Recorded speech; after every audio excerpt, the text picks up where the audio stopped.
Hi guys, welcome back to my channel.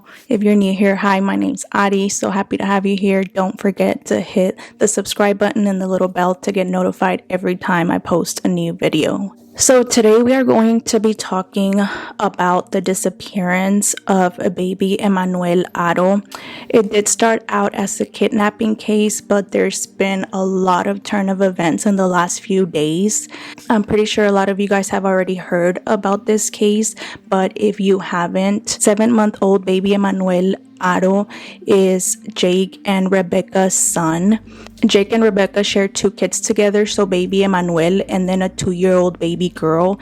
And Rebecca does have 2 grown daughters from a previous marriage, and Jake has a son from his first marriage, and he has a son and a daughter from his second marriage. According to Rebecca, Thursday, August 14th, she was at her stepson's football practice and he needed a mouth guard, so she decided to go to Big 5 sporting goods store in Yucaipa, and obviously she took baby Emmanuel with her. She states that while she was at Big 5, she realized that baby Emmanuel had a dirty diaper, so she decided she was going to change him in her truck, which is totally normal. You know, all of us that are moms, we know that we've all had to change our baby's diaper at one point in our vehicle, but a lot of people are questioning why she had to change him in her vehicle when she had a fully available restroom at the Big 5 sporting goods.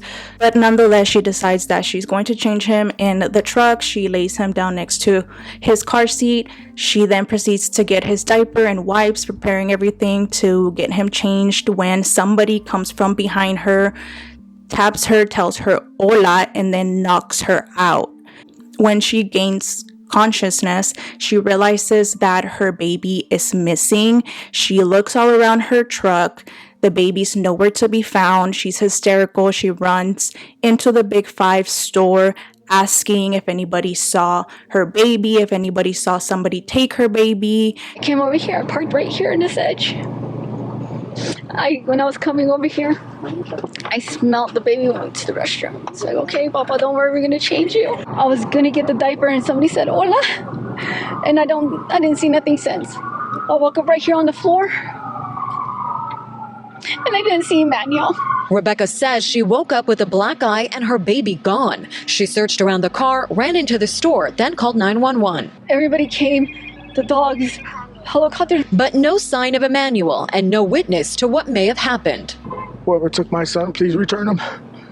We just want him back. We won't do anything to you. We just give us our son. Just keep him safe. Don't hurt him. Make sure you feed him. Change him. If you know anything, please come forward, or take him to the cops, or please let us know anything, please. She asks if there's video surveillance at the store, but unfortunately, Big 5 does not have video surveillance outside of the store in the parking lot. They have video surveillance inside, but not outside. So at that point, she is hysterical. She proceeds to call 911, and this was around 7 p.m. that she left from the football practice. So at this point, it's almost 8 p.m.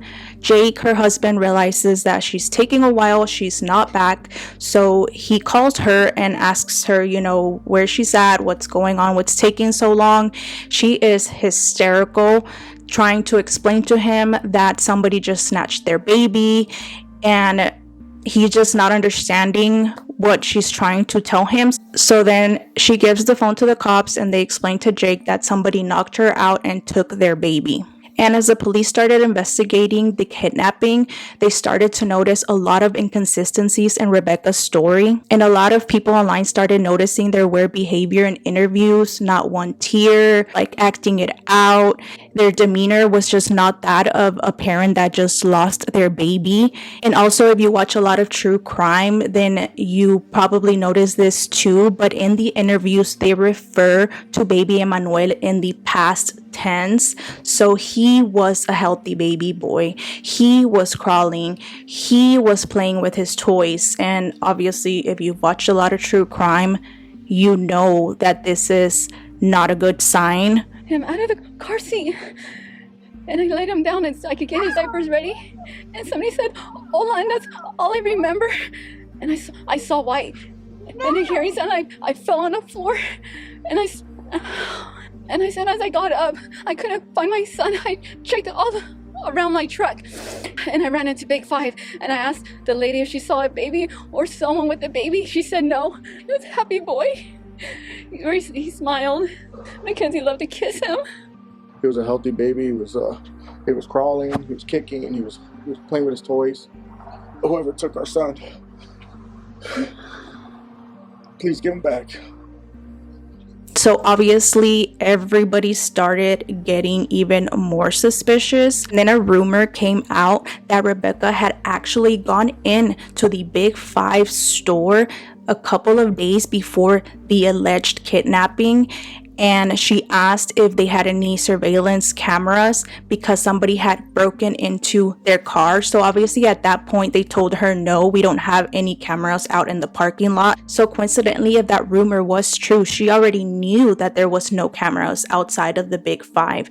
And a local came out and stated that Big Five is actually the only sporting goods in Yucaipa, so it tends to stay pretty busy. So you mean to tell me that nobody saw anything? Nobody saw her getting knocked out. Nobody saw her laid out on the floor. Nobody saw anybody take a baby. It just doesn't make any sense, considering that that place is probably always busy. A lot of people in the parking lot, but nobody saw anything. So I wanted to come to Big Five to show you kind of the layout so you guys can see it. Before I show you where she parked, that is a clothing store that was already closed. That is where Big Lots was, that is closed down. And that is where AutoZone is, which is where people are saying that she was parked. That is not true. Or where she ran to. Again, that's not true. This is our boulevard. It is 8 o'clock in the morning, and as you can see, there's still traffic on here. There's people walking. There's a lady that just walked by me not too long ago. There's a gas station right over there. But this is at 8 o'clock in the morning on a Sunday. It is so much more packed, and I will show you as we're still here the cars that go up and down this boulevard. This is our main street. Like, you can just hear them. They're going up and down. It is what it is. There's cars parked over there. AutoZone's not open yet, but people are just parked there. And then there's homes right here behind it. So with Big Five, there are no cameras on this building that you can see that are over here. Those are fire extinguishers, but she was parked right over here. And the one thing I will point out is everyone was like, oh my God, she parked so far from the entrance, blah, blah, blah, blah, blah.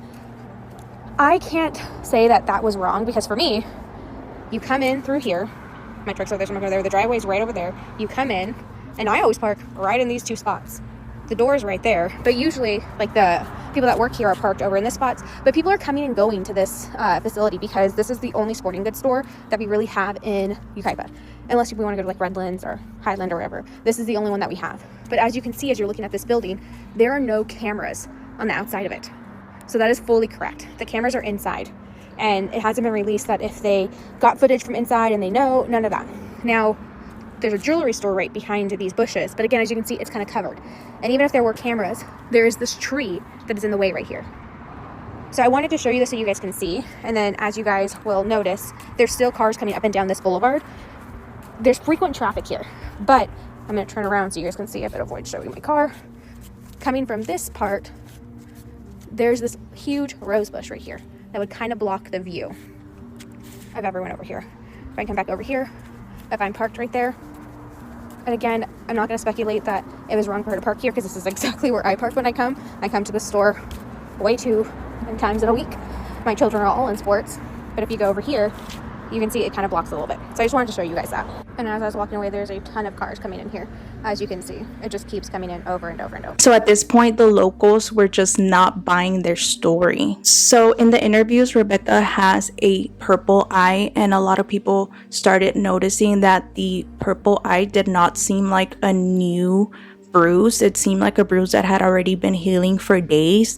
So once Jake's criminal background came back, everyone started speculating that that purple eye was actually done by Jake, and that Rebecca is actually a DV victim, and that they fabricated the whole story. See, Jake Haro was convicted of a felony willful child cruelty in June 2023 after he was arrested in Hemet, California on October 12, 2018. And Jake claims that this happened because baby girl fell when they were giving her a bath. But how does that explain the broken ribs and her little legs? Jake and his ex-wife Vanessa Avila pleaded guilty to the charges, and tonight we have learned That crime was committed against his own 10-week-old baby girl, a child who survived but suffered horrendous lifelong injuries. We've got photos of the child, and I should tell you that the family has given us permission to show those photos, likely as a warning about Jake Haro. But I do want to tell you this. When we show you those photos, they are quite disturbing, so fair warning in advance. Here is the little girl in her hospital bed, 10 weeks old. She is recovering here from several fractures to her ribs, to her skull, and to her legs. She is also recovering from a brain hemorrhage.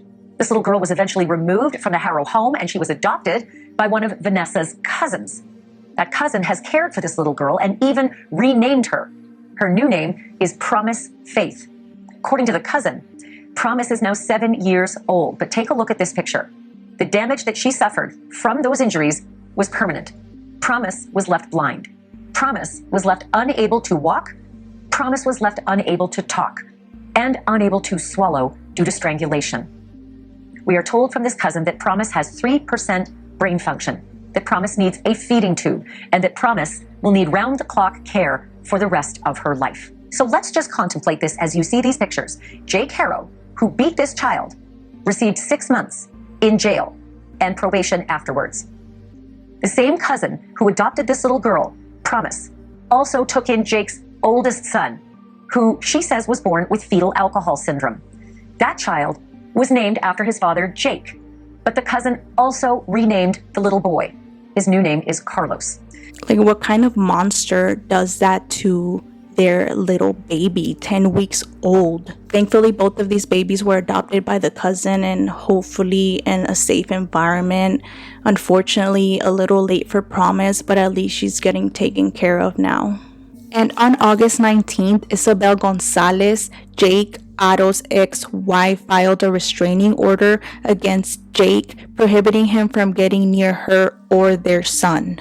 And when police confronted Rebecca about her inconsistencies, she immediately refused to keep talking to them. So at this point, they were basically not cooperating with the police. And Emmanuel's grandmother came out and said that the police had actually asked both Jake and Rebecca to take a polygraph test, and Jake immediately refused and said he would not do it without an attorney. So he immediately lawyered up. And then because people were questioning if the baby had been seen at the football practice, the grandma also came out and said that Rebecca wouldn't take him out of the car because he didn't have his vaccines, which I get it that nowadays a lot of people are anti-vax and to each their own. But if you're anti-vax, you're not going to be afraid to take your baby out because you're assuming that they're building immunity on their own. So if you're afraid to take him out because he doesn't have his vaccines, means you believe in vaccines. So why doesn't this baby have his vaccines? Is it because if you take him to a doctor, they would be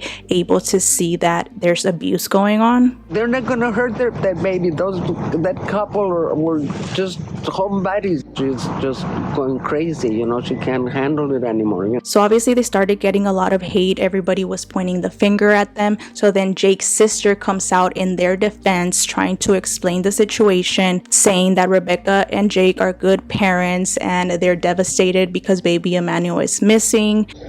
Which is crazy because a lot of you women are judging her for even changing a baby's diaper in the car, which is mind-boggling because if there's no bathroom, you're going to do what you have to do to take care of your child one way or another. She's a great mother, so everything you guys are saying about her, first of all, you don't know her, and show some compassion. Like, she just had her son taken from her. And she too started getting a lot of hate, so she immediately deleted the video and she deleted her whole social media altogether. So everything that's unfolding just keeps making this case even more and more suspicious. Obviously, when you're missing a loved one, you are going to do anything. You're going to cooperate in anything that's needed, not delete your social media. You would instead want to spread awareness in hopes to find your loved one. And then some witnesses came out stating that Rebecca actually already had that purple eye the Wednesday before the alleged kidnapping. And then there was surveillance footage that came out from a local mall that shows Rebecca had this purple eye as early as August 3rd. So at this point, everyone starts thinking that this is how long baby Emmanuel's actually been missing. Today's episode has been brought to you by the letter W. The Waterman Discount Mall has entered the chat. The reason why is because the Waterman now ties into the disappearance of little Emmanuel Haro. Any of the cameras here can be brought back to August 3rd, and you will see Rebecca and Jake come into the Waterman on the 3rd, homie, and she already had that shiner, and it was like this, Holmes, like she had just got a putazo by whoever did it to her, quite possibly did it to little Emmanuel too, homie. I have a constituent who has a business in here who has a video because she did a transaction at the Waterman Discount Mall, homie, on August 3rd. I had a video, her eye like this, homie, but unfortunately, my constituent is in Miami until the 26th on business, so he cannot come back home. But nonetheless, the Waterman has cameras throughout. And so if anybody wanted to get the video from the Waterman of August 3rd, Emmanuel's mother and father were here on the tira, homie. And so I can't get it to the 26th, homie, but that doesn't mean that we ain't doing what we can to bring justice to life for little Emmanuel, homie, on the tira. And now, here in San Bernardino, California, homie, get the Waterman discount footage from August 3rd, and it will show you everything. Amé Belloso, the face of the internet. But I digress. Gracias. Now back to you sick-ass fools on the tira. This report has been brought to you by the letter 3, the 3rd. Waterman Discount Mall has left the chat. Spencer, a rato. Shh. I really appreciate you guys. I love each and every one of you, and Charlie loved each and every one of you. I will reach out to everybody, and I will announce another celebration of life that we will have for him. We had so much fun together. Yeah. I know. Where's your baby? Oh, there he's like, I want water. I'm like, okay. That's Archie.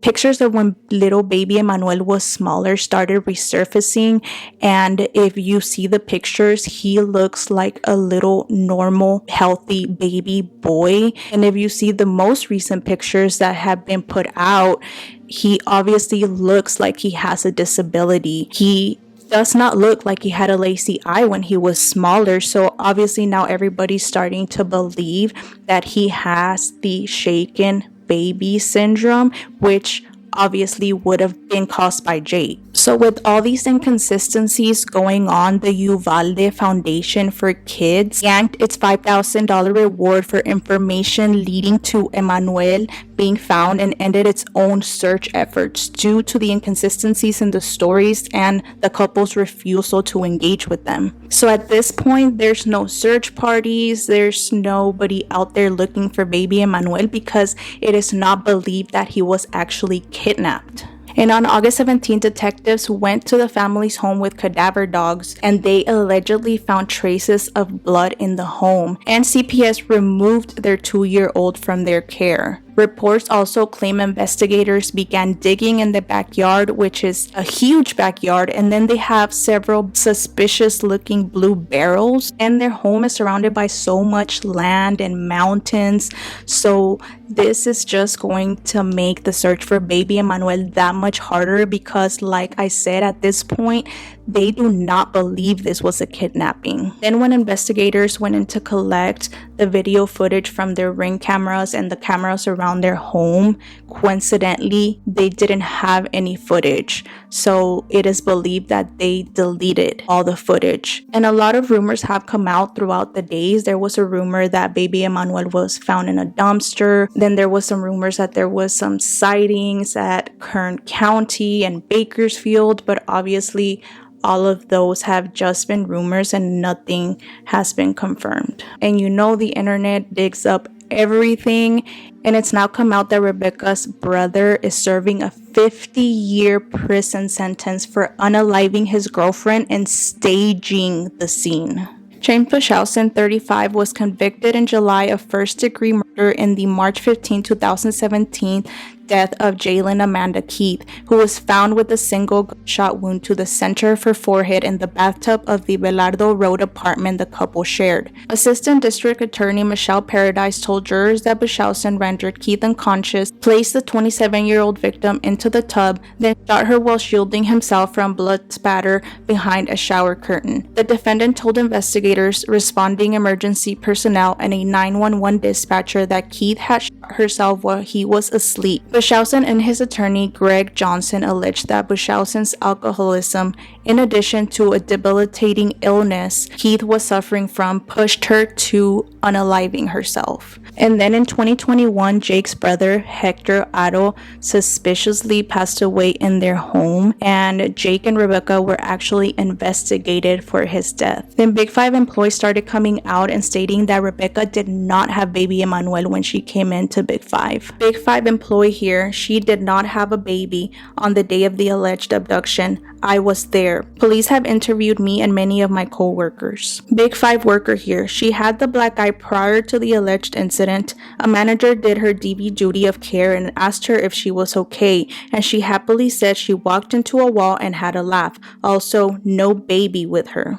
And a candlelight vigil was held the Sunday following the alleged kidnapping, and it's safe to say that Rebecca and Jake did not attend. And on August 19th, Jake's attorney came out and made a statement saying that Jake was fully cooperating with the authorities and that the couple had willingly turned in their phone. But get this, that they had to shut down their phone numbers because they were getting so many death threats. So at this point, there's no way to contact them if there's a lead, because in the flyer they put their phone numbers. And the attorney also stated that they were grieving their son. And this is the same lawyer that helped Jake out when he almost unalived his 10-week-old baby girl. So along with turning in their phones, the cops also seized their vehicle, and at that point they were basically barricaded in their homes and not out looking for their son. Not once did they set up a search party or them go out and looking for their baby. They would basically just stay at home to not get harassed, which what parent would do that if you're actually missing your baby?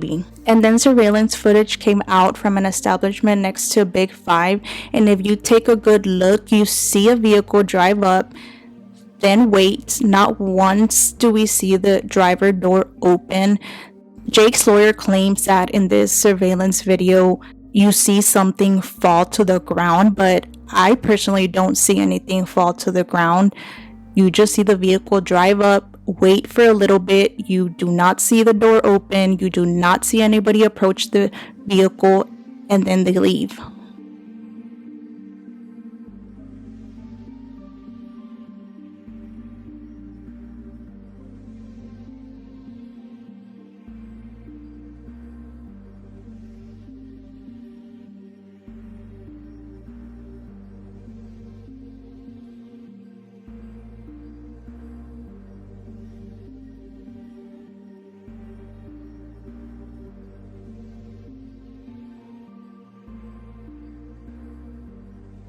And on Tuesday, August 19th, 2 people set fire to the Haro's neighbor's house, which was alleged that it was 2 homeless people, but everyone started speculating that maybe this is where they hid baby Emmanuel's body and they hired somebody to set fire to the house and get rid of the evidence. And then investigators said that they also found baby clothes in the dumpster right down the street from their house, but it was not confirmed to be baby Emmanuel's. They just found baby clothes in there. Oh shit, the house is gone, guys. No, it's a house across the street from Jake's house. 2 homeless people set the fire and took off. We got them on video. Walking away. The house is now fully engulfed, guys. No, it's not the dumpster, guys. The dumpster's down the street. They set a trailer on fire, an RV. Now the whole home is fully engulfed. Where is the fire department? Hey, you guys were seeing starting a fire back there. Y'all want to tell me about it? Do what? I got you guys on live. Guys, these are the guys that started the fire right here. Why don't y'all turn around so people can see you? All right, I got a little bit of view of them. Right here across the street from the PD. Look at that. So at this point, everyone wants justice for little baby Emmanuel because things are not looking good. Nobody's believing their story that he was actually kidnapped. And so many media outlets, content creators, locals were posted up outside of their home every day demanding justice for baby Emmanuel and waiting for an arrest. And finally, on August 22nd, SWAT arrived to Jake and Rebecca's home and arrested both of them. They also raided their home, and this raid lasted hours.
They were searching through trash, pipes, the little shed next to the house. And during the raid, they found that they had gotten rid of all of baby Emmanuel's clothes and his pictures. And they found a substantial amount of blood in the carpet. They are being charged with malice, and as of now, there's no bail. The investigation began on August 14, 2025 as a reported kidnapping at the Big Five in Yucaipa. The San Bernardino County Sheriff's Department immediately dedicated all available resources to locate 7-month-old Emmanuel Haro. During the investigation thus far, numerous interviews have been conducted. Search warrants have been served. Digital and electronic evidence has been collected and closely analyzed. Based on the evidence, investigators determined a kidnapping in Yucaipa did not occur. It is believed Emmanuel is deceased and the search to recover his remains is ongoing. Obviously, they have enough evidence to conclude that there was no kidnapping and that unfortunately, as we all suspected throughout this past week, baby Emmanuel is no longer with us. They wouldn't proceed with charges if they didn't think they had enough to make a conviction. And according to family members, they claim they have not seen baby Emmanuel in about a month. Police believe that Jake unalived baby Emmanuel inside the home. They do not think that it was Rebecca. They do think that it was Jake. And them getting rid of his clothes right away and his pictures as if he never existed, that is not the behavior of a parent that is missing a child. And Margarita Avina, the mother of Vanessa Avina, Jake's ex, the mother of Promise, came out and spoke out against Jake. They blamed my daughter, but Jake is the devil, Margarita claimed as she broke down in tears, and he gets away with He got away with what he did to my granddaughter. The little girl, now a 7-year-old, was adopted by Vanessa's cousin along with another son. I always wanted justice. I leave it to God. I think this is justice, but this didn't have to happen to baby Emmanuel. I knew he would do something like this again. This poor baby, it's been traumatizing, but I knew he would do it. Look what he did to my granddaughter. I hope he pays. He has destroyed lives. Although Vanessa eventually pleaded guilty, her mom claims she was abused by Jake and would never harm their child child, insisting she wasn't in her right mind. My daughter is nothing compared to what they are saying, she said. It's very, very upsetting. It hurts. This brings back everything that happened. I can't even sleep. I don't think my daughter was all there. He would tell her that nobody loved her. She was abused. I would grab her and say, you need to leave. You need to do something. She could never do anything. My daughter would never touch her kids. She has another baby. You should see how she is with this kid, if the baby even has a scratch. My daughter is still going through this, not having her children. She wanted her kids. Vanessa, through her mother, has declined to comment on the case and has allegedly hired a lawyer as she speaks to police about her experience with her ex. A warrant from the 2018 incident alleges Vanessa had left her home to drop another child to school and returned 40 minutes later. Jake claimed the baby had a fever and he gave her Tylenol, after which he put her down. The document claims Jake eventually admitted to Vanessa that he had dropped the child in the sink and her chest hit the center divider of the dual basin, but she never showed any signs of injury. They allegedly went to bed hours later, but Vanessa then woke him up in the middle of the night claiming something was wrong with the baby. Margarita alleges that Jake only told Vanessa he dropped the baby after she woke him up. I got a call at 5 o'clock in the morning and she says, Mom, I'm in the hospital. The baby doesn't want to feed. She was breastfeeding. She said Jake didn't want me to bring the baby. I think the baby was convulsing like a seizure, and that's when she called me. She's like, Mom, you need to come and take care of my kids. It's bad, Mom. Just come. I go over there. She called me again and said Jake had admitted to dropping the baby. I'm like, what? Why didn't he tell you that from the beginning? Jake switched and threatened her. I'm going to make sure they take your kids away and you die in jail. When they went to the hospital in Hemet, they said the baby had fractured bones. They took her to another hospital and I guess used fluorescent lights and saw marks on her neck and stuff, like he shook the baby. When my daughter found all that out, she was like, what did you do to my baby? She'd taken the baby to the doctor before because there were brown patches underneath her eyes and she didn't know what was wrong with her, but they said everything was fine. There was nothing wrong with her. Margarita claims she tried to get the previous medical records for the child for her court case but could not obtain them. The grandmother alleges Vanessa lived with her until she fell pregnant with her and Jake's first child, and she was unaware for months that they had secretly married. She said, I couldn't talk to her, I couldn't see her. He isolated her from her family. He didn't want her to work. She used to work in Walmart at the Vision Center. She was a good worker and he met her there. Sometimes I would go and visit her and she wouldn't even open the door, so I didn't know if she was bruised, beat up. I would try to take food and she would make excuses that they weren't home. Sometimes I blame myself. Margarita claims her daughter's story was never believed and she eventually pleaded guilty and served community service and had to attend child engagement classes. The grandmother said they were allowed visits to the children for a while, but they fell out with the cousin who adopted them and have not seen them for 2 years. Margarita claims she was desperate to adopt them and bought a bigger house thinking she would get them back. She said, we miss the children. My daughter is missing her kids. Margarita saw the interview of Jake appearing distressed on TV with his new wife Rebecca after their son went missing, but she says she didn't believe their story or fake tears. She said, I saw all that. I knew he was lying. He's a liar and manipulator. This has opened old wounds. To me, I wouldn't want him to be sentenced to death. That's an easy way out. I want him to go to prison for the rest of his life. So unfortunately, it seems like our gut feeling was right, guys, and this poor baby, I can't even imagine what he went through. I look at my kids and I cannot even fathom the thought of hurting them. I don't understand how a parent could do such a thing to their child. If you don't want your child, I'm pretty sure there's so many couples out there that would be so happy to take him and give him a good life. It's just there's no excuse for what they did. I am so angry. And there's just no excuse for it. That poor baby never had a fighting chance. Only he knows all he went through in the hands of this man. Good afternoon, Lauren and Lou, to both of you. Well, I've been in close contact with the DA's office, and they just filed those charges formally against Emmanuel Haro, that baby's parents. Well, both of them are now in jail. They're being held on $1 million bail each, so $2 million total. We know that arraignment is going forward at 1:30 this afternoon. That's going to be here at the Riverside Hall of Justice. Take a look at this, though. If you haven't seen this, both of them were arrested on Friday, as you see in this video. The parents of Emmanuel Haro, that 7-month-old baby, they were arrested at their Cabazon home. Court documents filed today reveal prosecutors believe the baby was murdered between August 5th and the 14th. That's new information. Up to 9 days before Rebecca claimed her baby was kidnapped from a Big Five store parking lot in Yucaipa. The couple is also charged with filing a false police report on August 14th. That's the same day they reported the alleged kidnapping of their baby. The mother made an emotional public plea at the time for his return, even doing TV interviews. In a recent jailhouse interview, Rebecca maintained her innocence, saying, quote, "I will not give up on my baby," adding that she wished that she was out there searching for him. On Sunday, Jake was spotted in a jail jumpsuit during a massive search in the Badlands area near Moreno Valley. More than a dozen sheriff's vehicles and cadaver dogs searched that location for hours. Jake was not part of the search officially, but he was at that site. Unfortunately, detectives found nothing. The case has drawn national attention, as we know. Court records show Jake pleaded guilty to child cruelty. That was back in 2018. Prosecutors also plan to introduce evidence of prior domestic violence incidents.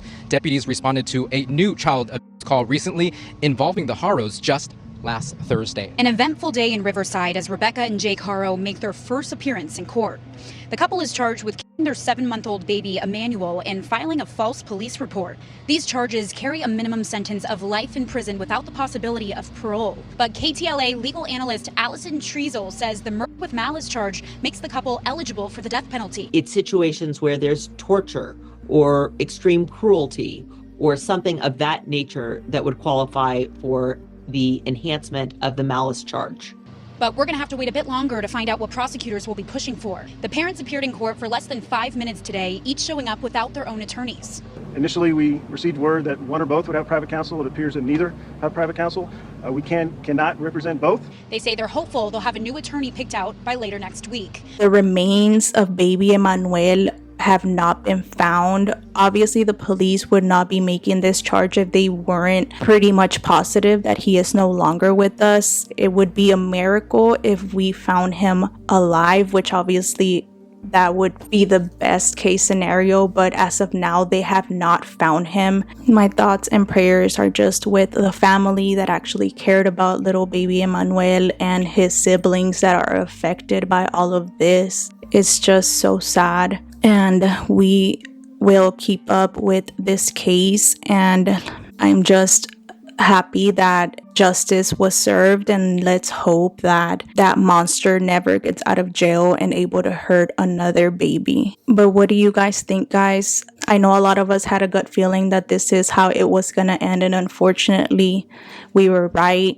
So leave your thoughts in the comments, and as always, remember to keep it respectful. Let's all keep little baby Emmanuel in our prayers and hope that he is found soon. Thank you guys so much for watching, and I will see you guys on the next video. Bye guys.